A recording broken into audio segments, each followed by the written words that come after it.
சந்தம் நிறைந்த திருப்புகழ் அன்று சாற்றிய அருள்மிகு மந்திரம். சந்தம் நிறைந்த திருப்புகழ் அன்று சாற்றிய அருள்மிகு மந்திரம்.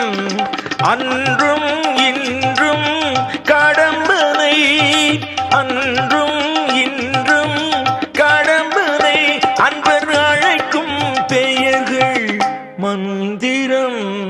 முருகா என்பது மந்திரம், நான் முதலில் கற்ற மந்திரம்.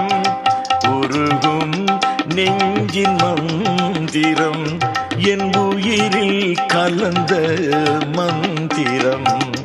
முருகா